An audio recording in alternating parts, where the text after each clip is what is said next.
21 जून 2024 को अंतर्राष्ट्रीय योग दिवस मनाया जाएगा। हर साल इस दिन को एक खास थीम के साथ मनाया जाता है। इस वर्ष अंतर्राष्ट्रीय योग दिवस 2024 योग फॉर सेल्फ एंड सोसाइटी की थीम के साथ मनाया जाएगा। नमस्कार, मैं पंकज श्रीवास्तव और आप देख रहे हैं अमर उजाला। इस वर्ष अंतर्राष्ट्रीय योग दिवस 2024 योग फॉर सेल्फ एंड सोसाइटी की थीम के साथ मनाया जाएगा। जीवन में योग एक स्वस्थ और संतुलित जीवन शैली को प्रोत्साहित करता है। आजकल की भागदौड़ भरी जिंदगी में केवल ध्यान व योग ही मानसिक शांति प्रदान करता है, जिससे मन में सकारात्मक विचारों का संचार होता है। अंतर्राष्ट्रीय योग दिवस के दिन देश भर में योग के महत्व को लेकर जागरूकता के कई कार्यक्रम किए जाते हैं। साथ ही भारत में इसे बड़े धूमधाम से मनाया जाता है। योग करने से न केवल मन शांत होता है, बल्कि नींद और तनाव व थकान भी दूर होती है।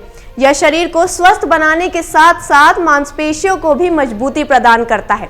आपको जानकर हैरानी होगी कि योग के मामले में भारत विश्व गुरु है। यही नहीं, भारत ने ही योग को अंतर्राष्ट्रीय स्तर पर पहचान दिलाई है। लेकिन क्या आप जानते हैं कि योग के जनक कौन थे?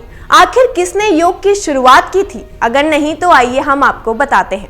महर्षि पतंजलि को दुनिया का पहला योग गुरु माना जाता है। उनकी रचना योग सूत्र ने योग के अभ्यास और दर्शन पर गहरा प्रभाव डाला है, जो सदियों से इसकी प्रगति को आकार दे रहा है। उन्होंने योग के 196 मुद्राओं को आम लोगों के लिए सहेजा है। महर्षि पतंजलि के जन्म को लेकर कई कथाएं मौजूद हैं। इनमें से एक है कि वह पुष्यमित्र शुंग के शासन काल में हुए थे और उनका जन्म उत्तर प्रदेश के गोंडा में हुआ था। माना जाता है कि यहाँ जन्म लेने के बाद पतंजलि काशी में बस गए थे। काशी में पतंजलि पर इतनी आस्था थी कि उन्हें शेषनाग का अवतार मानने जाना लगा। कुछ कथाओं के अनुसार उन्हें संत पाणिनि का शिष्य भी बताया जाता है।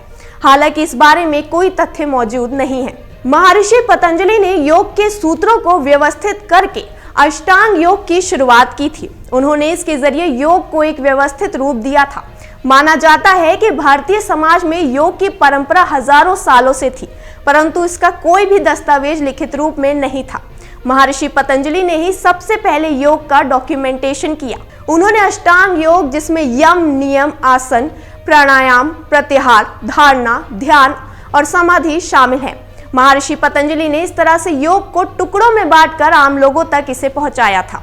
योग को आसान बनाने में महर्षि पतंजलि का बड़ा योगदान माना जाता है। योग करने से न केवल व्यक्ति को मानसिक शांति मिलती है, बल्कि यह धैर्यवान बनने में भी सहायता करता है।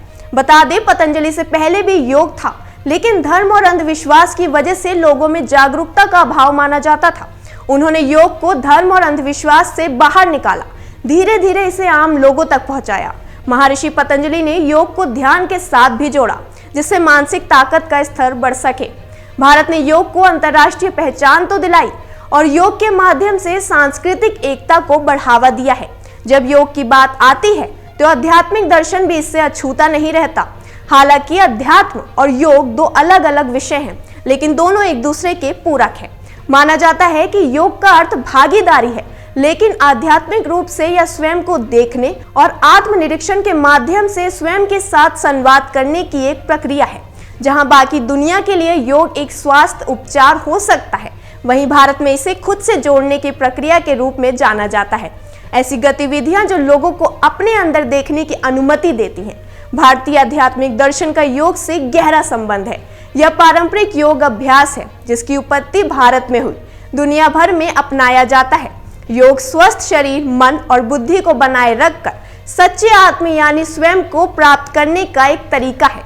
योग के माध्यम से हम अपनी चेतना की उच्चतम अवस्था से जुड़कर जीवन जीते हैं।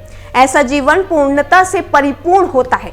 इसी कारण से योग और अध्यात्म को एक दूसरे का पूरक माना जाता है। योग के निरंतर अभ्यास से ही आध्यात्मिक मार्गदर्शन संभव है। अमर उजाला का आपसे यही अनुरोध है कि योग को अपनी दिनचर्या का हिस्सा बनाएं और स्वस्थ रहें और 21 जून को योग दिवस में बढ़ चढ़कर हिस्सा लें। अगर आप ये वीडियो YouTube पर देख रहे हैं तो हमारे चैनल को सब्सक्राइब करें और बेल आइकन को दबाना ना भूलें। अगर आप Facebook पर ये वीडियो देख रहे हैं तो हमारे पेज को लाइक करें।